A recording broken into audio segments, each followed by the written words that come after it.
Yo, check, yo. Check these nuts, check nuts. Oh man, episode 15. 15, that's 1-5. We're exactly midway through the 11 through 20 era of the podcast. This is the I Don't Know What to Do With My Life podcast. And I'm your host, K-disle. Oh, geez. Just a little gold bond, midday.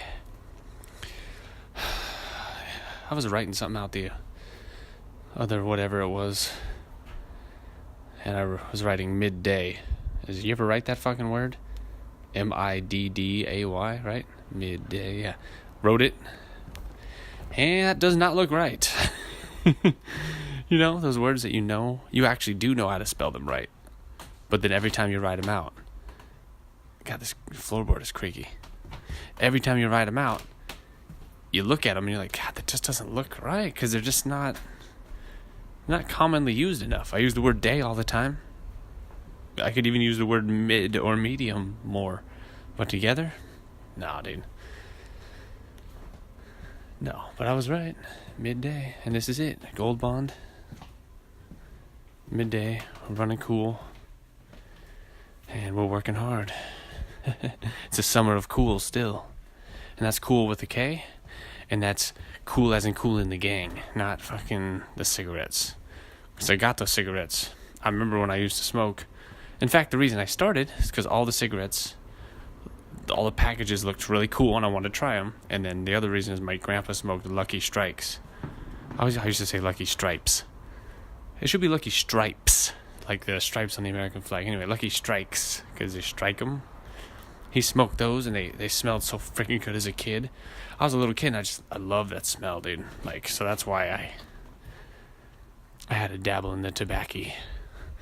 The tobacco. And little did I know that the reward for it is very minimal. Tobacco is like a little, it's like a little tiny shot of caffeine. It gives you a little buzz and gives you, I think there's debate on if a little bit of nicotine could actually do whatever for you, but I don't know, the weed is so much more rewarding, dude. You take one hit, you're good for hours. But I guess back in the day, they would just chain smoke. They would love it. My girlfriend, she loves her some chain smoking. I mean, not really too much, because I always, say, what are you out here, chain smoking? Give her a bunch of shit. But, dude, she'll just, sit and smoke, and then sit for a little bit and smoke again. Like, no, I can't do that. I noticed how bad I felt when I was smoking cigarettes, too. As when I started out, I was smoking good stuff, and then as you go along in life, you start smoking Pall Mall Reds, and then I don't feel so good anymore. Just in your life, you just feel tired and you feel like garbage, dude. Just awful. Weed can do that too, but it'll wear you down. Oh, that was loud. It'll wear you down differently. You just gotta take a break from whatever you're doing for a second. It's amazing how hard it is. I don't know, I like get into routines, and so I like to just stay in the same mode, and that includes the smoking mode, smoke mode. I get into the routine every day. I wake up and do the same thing. That's why when Ashton is, when my girlfriend, when she's surprised I'm doing something that I do every day, I'll get home and I immediately remove all my clothing, except for the underwear, of course, go to the bedroom and get the weed stuff, get my water, and I listen to podcasts and stuff, and every now and then I'll be in there doing that same thing every single day, every day, and in the mornings too. I smoke after I shower, and I'll tell you why it's after the shower, but she'll be like, every now and then she'll be like, what are you doing? Or are we going to smoke this morning? Or like, and it's like, I'm like a robot, dude. Like, guys are easy to figure out in that way. Like, they like the routines, dude. For me, I like it when every day is exactly the same to a degree. I would like it as far as my home routines. A morning routine, I like it to be basically the same. After work, I do whatever the fuck, whatever I want, But as far as the, preparing your brain for the rest of the day, that's the morning, dude.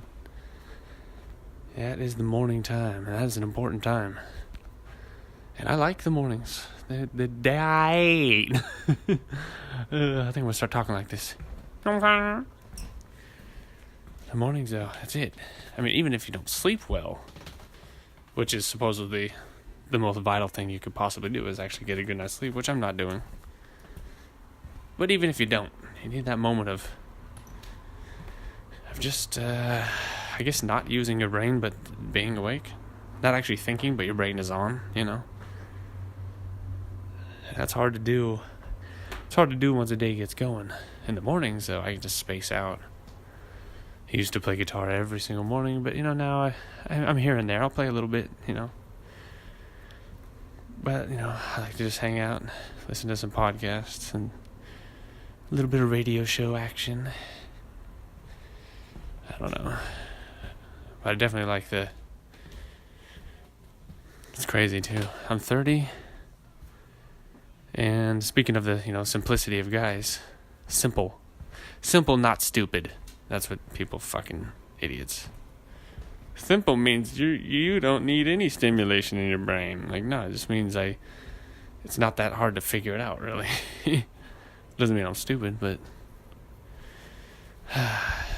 and I say that doesn't mean I'm stupid. I say that as I can't remember what I was saying. So maybe you are stupid, huh? But anyway, you have to. So that's gone. I lost that. We'll delete that from my memory bank. Not from the podcast, because you know what? I don't edit, and I don't believe in editing. But you gotta smoke after the shower in the mornings. Because if you wake and literally bake right then and there, and once I get in that shower, that shower's gonna be a half hour to an hour long shower. It's just you eventually start spacing out in there. You gotta go before. You gotta shower before. Shower first. It kind of wakes you up a little bit, and then as I'm getting ready after the shower, I start getting excited to smoke, and that helps me get ready a little faster. So, it's going down. Do all my stuff, do the deodorant, and then you hit it, and your day is started. It's the real shit. You're just going through the day, trying not to sweat uncontrollably. It's pretty good, though, today. It's not bad. Anyway, whatever the fuck. All right, we're stealth. We're covert. We're living life, and we're coming back. Coming back at you, sluts. Oh, the moisture index is rising. It's rising slowly with the increase of activity. And, what do you do? I guess you just sweat. I guess we're supposed to, right? So you don't die or some shit? Like a dog? Just sweat out of your tongue and shit. I can't imagine, dude. I can't imagine wearing a suit to work. But I wouldn't be, lifting things onto shelves and stuff and doing, shoulder presses with items. If I was wearing a suit, I'd have a job with a fucking, little desk thing and air conditioning. I could just not move very much throughout the day. There's just no way in hell I would not just get fat as fuck, dude. I'm so fucking active. Comparatively, I'm not like a pro athlete, Pro, bro. Promo sapiens, But, I had one of that stupid fucking app. What do you call it? The Under Armour one, the Fit Nuts, Nut Fit, something, I can't remember. Where you put your food and stuff, but it also, you enter your food to keep track of your macros and calories, but it also tracks your steps because it's really geared towards like fat chicks, fat guys. So it's like, you have a goal of 10,000 steps today. Let's see if you can make it. And for me, I had that on one day. I was at 29,000 steps, dude. Just through a regular day. It wasn't even a strenuous day. It might have even been a short day. I went for a hike down at our old apartment. We used to live right above a trail. I hiked down the trail, this little bridge down there. You can see it right from our place. You just go down some switchbacks and you're there. Go down there. I had 100 steps one day because I had a day off doing jack shit. Yeah, dude. So I go down there. I had 200 steps left. I think, oh, that should be about 200. It was like 3,000 steps, dude, just to get down there. And it's like, yeah, that's a fat ass scale. That's not a scale for someone like me, dude. That's someone who's better like me. It's not better. It's not worse. It's just alive and dead, But that's what kind of why I wanted to become a personal trainer. Or be cool to, like I was saying, the life coach or the confidence coach, like, so I can take a fat ass and be like, hey, I know you're a fat ass, but shit changes, bitch, and you can make it change. If you're fat, dude, it's not permanent, dude. That's not it.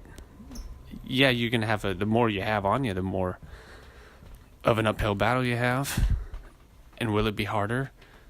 Hell yeah. It's gonna be fucking hard as hell. But the thing is, when you're that big, you just push as hard as you can push, and then you better fucking push past that a little bit every fucking time. Go a little further than you can every time, and just make that a lifestyle.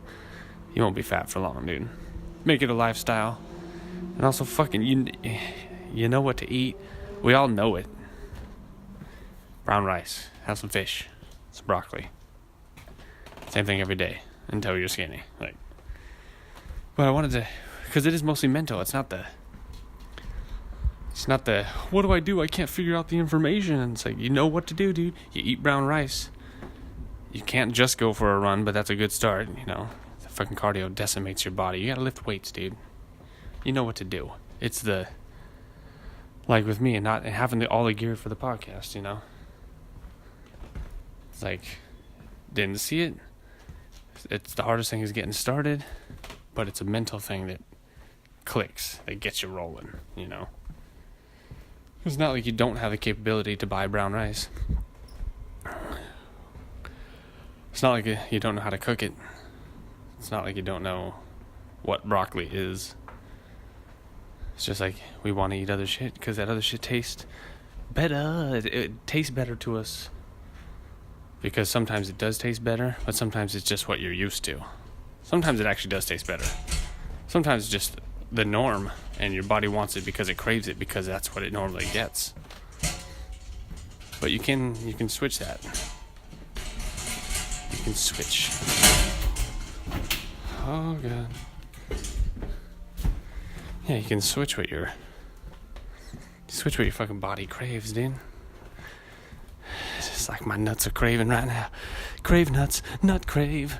Alright, gotta go. Nut crave. BRB, nut crave. Oh, 15. 1-5.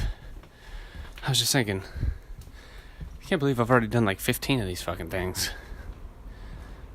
Because you don't think, you don't think certain numbers are big.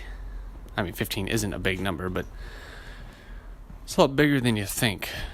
Like with these shootings, when it's like a fucking school shooting or the Vegas. I don't know how many people, but when they say like 30-something people, you're like, oh, that's not a very big number, compared to other numbers, But when you go 1, 2, 3, 4, 5, 6, 7, 8, 9, 10, 11, 12, 13, 14. God damn, that's a lot of fucking people, dude. When you really, oh my god, dude. Oh, jeez. It's just like that with podcasts. It's like mass shootings and podcasts are. No, but it must be weird to get to get to the rogue status, Rogan status. 1,000 episodes in, hundreds episodes. This is episode 500. It's fucking crazy. That's as crazy as somebody making a living off of this. Or making any money at all, or I don't even know, dude. It would be cool. This would be a cool thing because, this is free form. Believe it or not, I'm not writing down all these bullets beforehand. See, what you do is you ramble, you use the ADD, then go back afterwards, write the bullets. And then it looks like, oh, damn, he got a whole planned thing out here. It's like, that's all after the fact. And ain't nobody listening. Nobody listening. But it's 15, or dead in the middle, on the way to 20, in the 11 to 20 era. Then the 20 to 30 era. So it's like I'm a 15-year-old young boy right now. My podcast is 15. They're not years, but I'll call them years. Each podcast is a year. Shit. But I want this podcast to be like the oldest living human ever, which actually isn't that many episodes. It's like 125 or something. Damn. Nah, I want a lot of these. So if anyone ever does like them, if anyone with, thoughts that stream in nonstop, and they flow. Sometimes they flow. Sometimes they don't.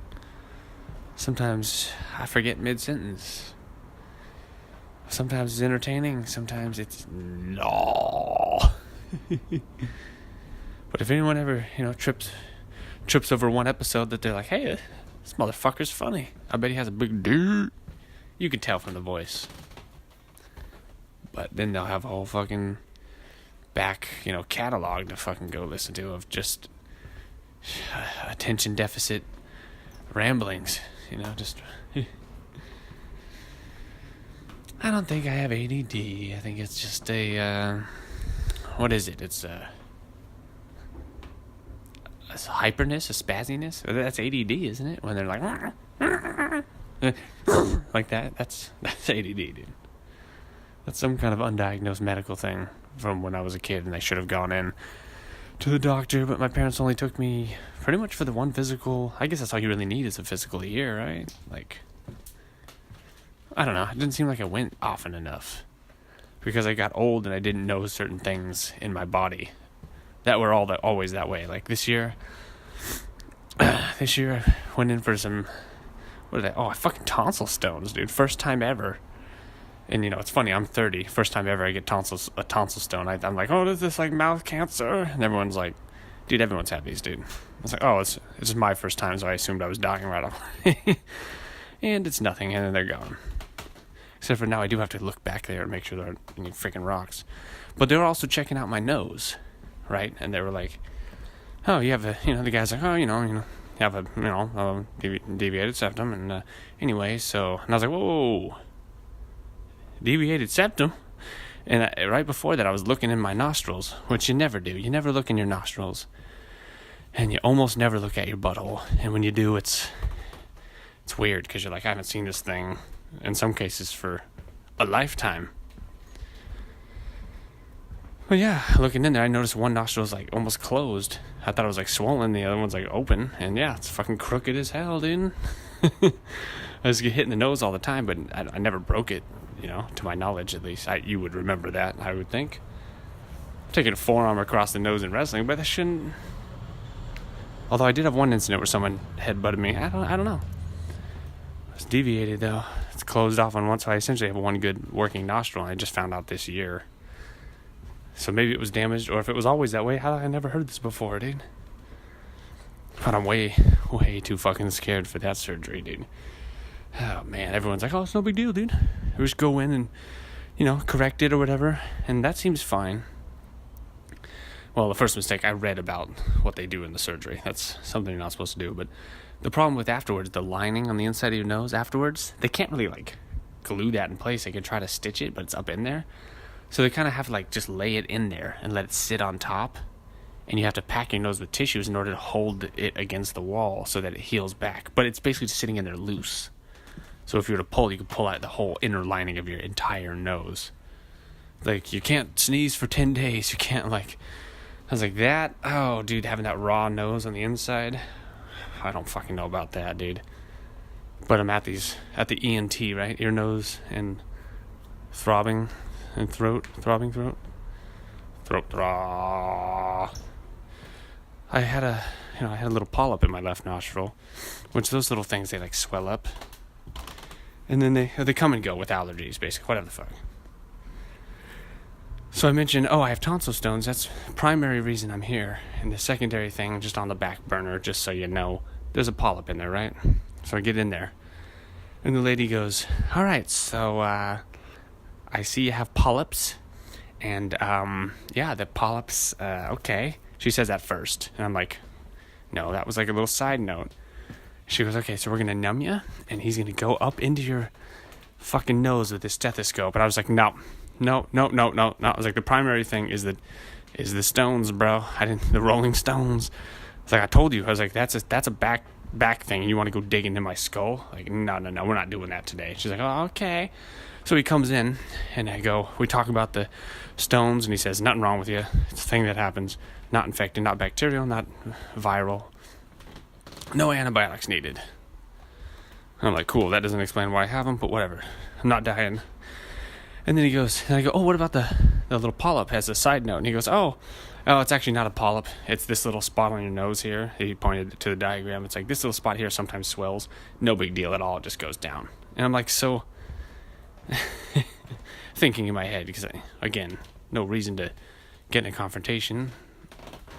But I should have asked. Should have not been a pussy and just asked. So why were you going to dig in my nose? And why were you acting like that was the primary thing?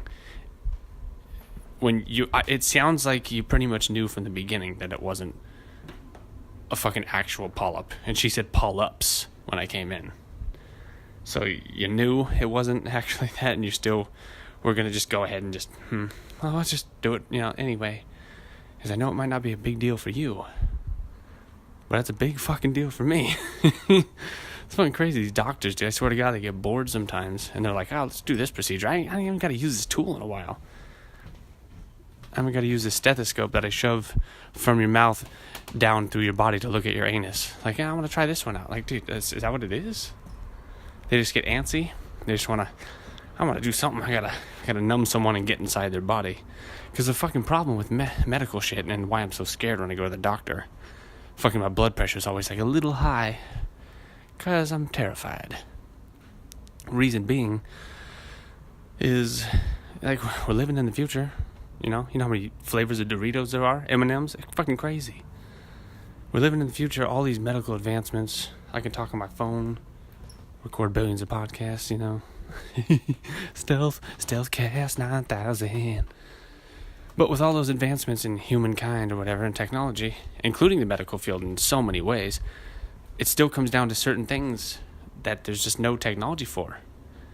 It's like, it has to be primitive because that's just the way certain things are. So it's like, if I go and say, there's anything up with my butthole, he's going to go, I'm just going to shove my hand in there. Like, because there's no, I'm going to shove something in there. Something's going in. Or when they reset a bone or something, they do it fast and they forcefully, and they grab you. When they go to prick your finger, they grab your hand, they stab you with it. There's not a nice way to stab someone's flesh in order to get blood out. So that's why it's scary, because it's still somewhat medieval, even though it's a medical procedure. But it's like, I'm going to yank on it and see what happens. Like, that's how, and when it's connected to nerve endings, which have, whatever you call it, pain receptors in them, on them. Yeah, but they just seem to have a job to do. I'm here to do it, motherfucker. Get out of my way, son. Dude, I had one doctor. He was acting like he was a fucking rock star, dude. He come in and he goes, first of all, he opens the door like, whoosh, and the thing just flies, and he just kind of waltzes in, and the door closes on its own behind him. He's like, hey, I'm here. And he was a weird old dude. And I was like, oh. And I told him what was up, and what the hell did he say, dude? I had strep throat at the time. So he looked at my throat, did the thing. He was just coming back to tell me, yep, you got it, according to the thing, the culture. And I already knew I had it, But you got to double check. He goes, yep, you got it. He was just coming back to tell me that.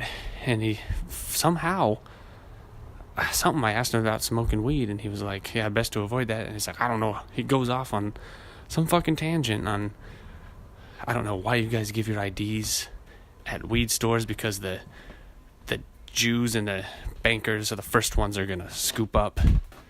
Something about Jews, bankers, some kind of Nazi thing. I was just like, what? It was just so, I was so like, yeah. I didn't have a response, dude. I was so what about my thing? This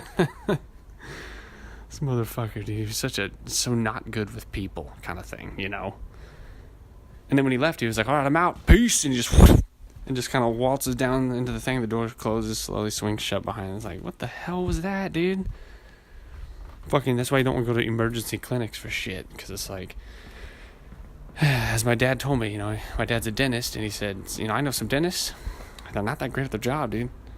And that blew my mind as a kid. I was like, whoa, you mean everybody sucks across the board? I mean, not every, when you're a doctor, you can only suck so much. But there are worse doctors and better doctors. And they can sometimes make pretty much the same amount. Like, it's not like they give you a goodness rating. It's you keep your license or not. You get sued or you don't. And if you don't, I guess you just gotta hang in there. Fuck that shit, dude. No, I don't want to deal with any getting sued, malpractice. My fucking dad wanted me to go into dentistry. Of course, It was almost like he didn't want me to. He, said I was going to, which made it real weird and shit. First biology class I take, which is what I was majoring in college. Oh, man, it was not the first biology class I ever took. I've taken tons of them throughout the years, but it was just fucking brutal. I hated it. Hated it beyond hate. It's just like, I didn't want to do it. It's like I could have done it, but I didn't fucking want to. I hated it. No interest. No natural interest. Other than, I like birds and animals and stuff, but it's the approach to it is just so fucking... They give you a test a week, and each one of those, or a little quiz, 10 questions on the quiz, and it's worth, each test is, 20% of your grade, 10% of your grade, or some shit like that. So if you mess up on one test, you basically are now failing the class, or you're on your way. It was just an awful structure, not a good way to teach it, but I had no natural interest in the way that they were approaching it. So I was like, there's no way I'm going to be able to work this fucking hard, dude.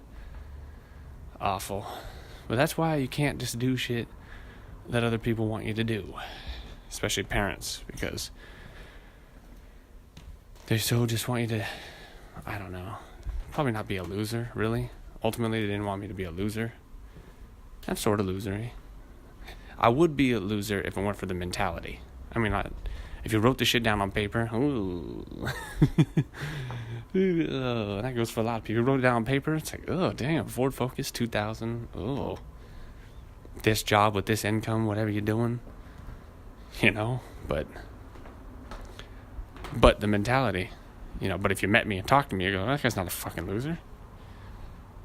That guy must have some money, right? And then you realize, it's not too much, but more savings than a lot of people, but it's your fucking attitude, dude.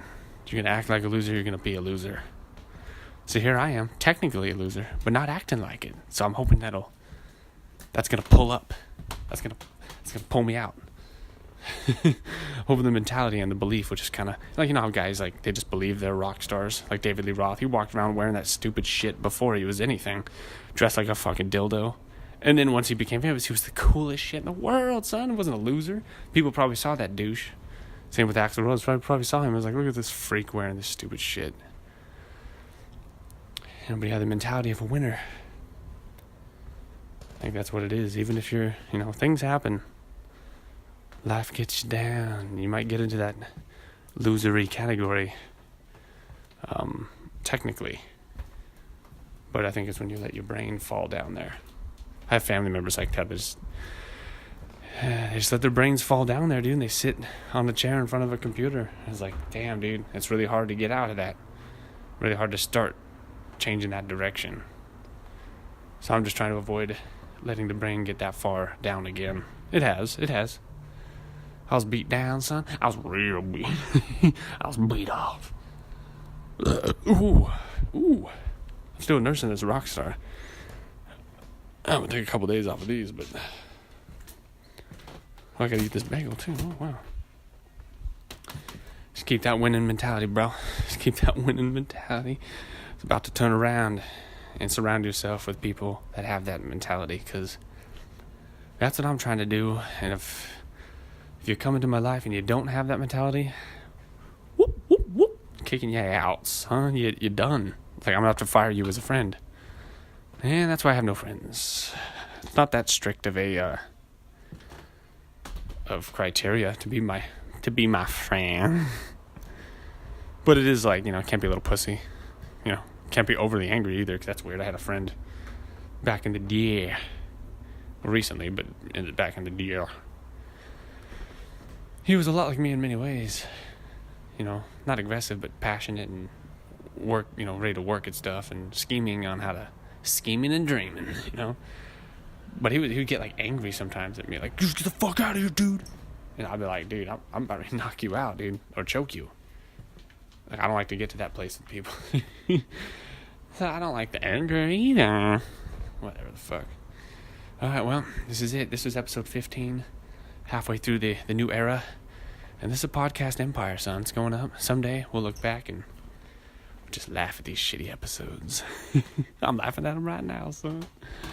Alright, the I Don't Know What to Do With My Life podcast. Episode 15 concluded.